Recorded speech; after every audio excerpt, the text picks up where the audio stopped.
I want to start this video by saying after doing the video, I realized that I said iPhone X like the entire time. I'm not doing it over. Bear with me. You know I mean 10 is a letter behind the word iPhone, so I want to say X instead of 10. Probably half of America does.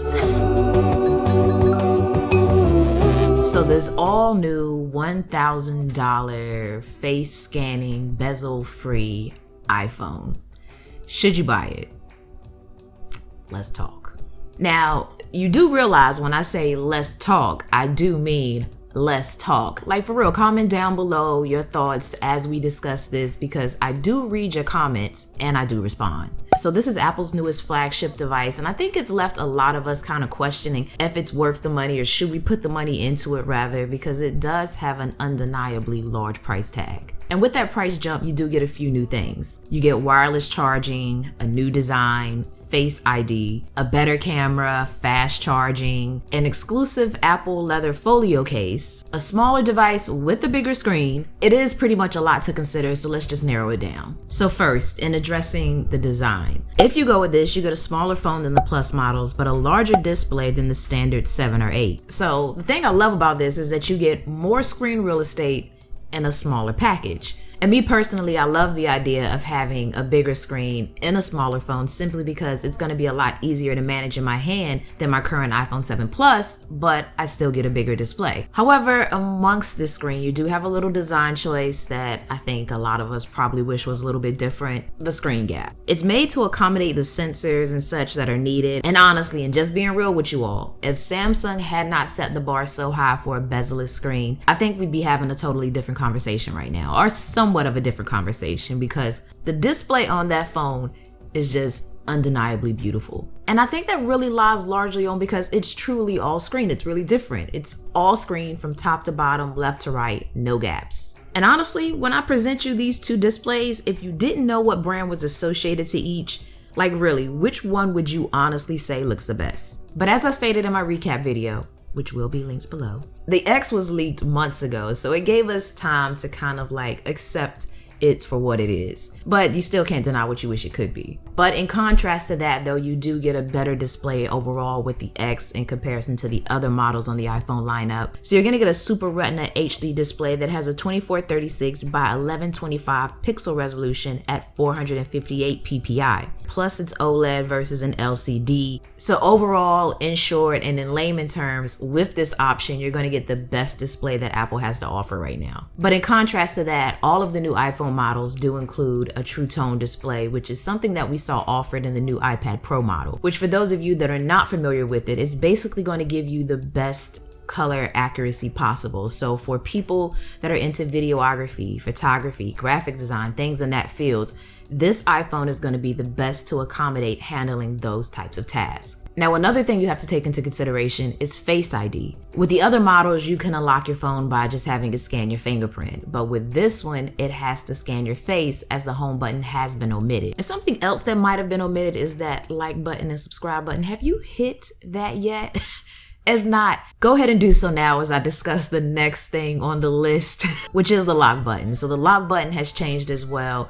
It now allows you to, pretty much still wake up and put your device to sleep. It's also going to pull up Apple Pay. I think it also does Siri as well. So in terms of protection for your device, you pretty much only have the option to type in your passcode or scan your face. And I'm personally excited and nervous at the same time for this new feature. I don't know, when Touch ID came out, I was a little hesitant about that. Am I going to enjoy this more than my traditional method of typing in my passcode? Can they deliver? Is this going to replace what I usually do? And surprisingly and thankfully, it was so well executed that it did. I can't really imagine now using my iPhone 7 Plus without Touch ID. So I guess you kind of have to fall on the confidence that Apple delivered with Touch ID, so they will deliver as well with Face ID. They covered a lot of concerns that people may have when they delivered this news within the keynote about Face ID. That's just something to consider with getting the iPhone X. Are you willing to part with Touch ID and use this new form of technology instead? But the nice thing is with Face ID, it also unlocks other new things that we didn't have before, like Animojis, which is basically going to be one of 12 emojis in which you can select select that's going to mimic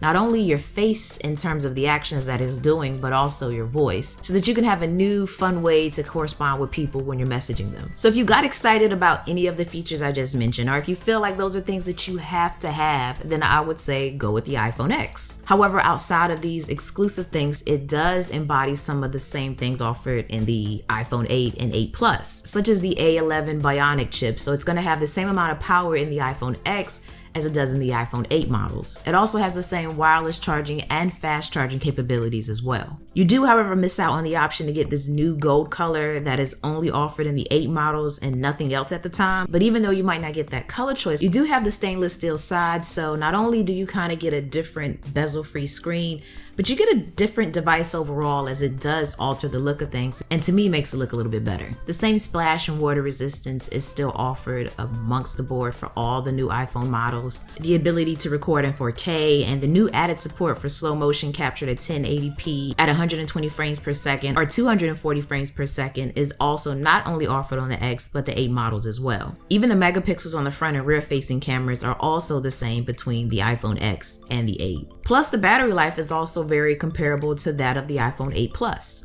So with all of that said and taken into consideration, the question is, should you buy it?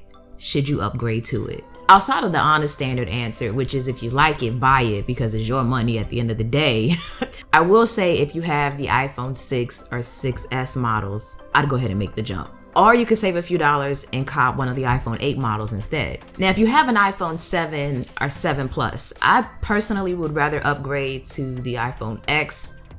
Have I been saying X this whole time?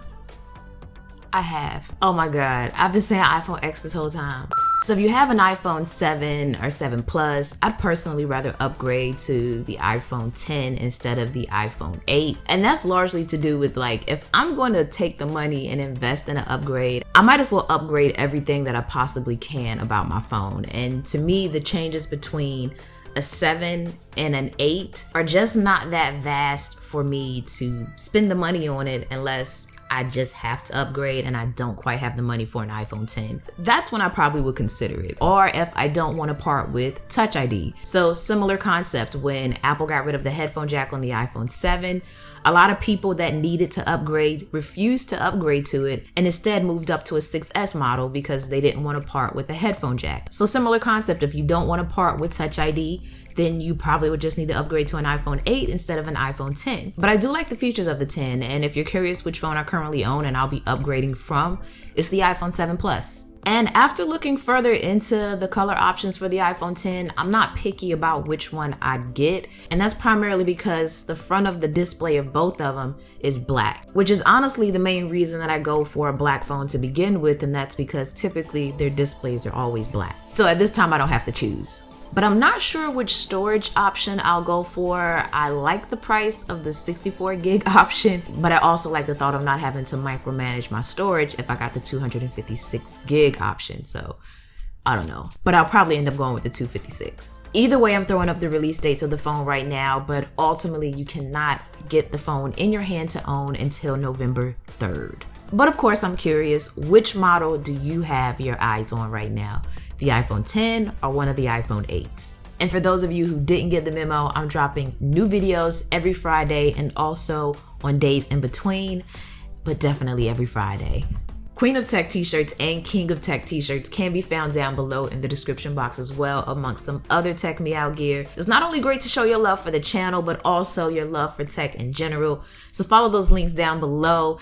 And until the next video, as always, thanks for taking the time out to let me tech you out.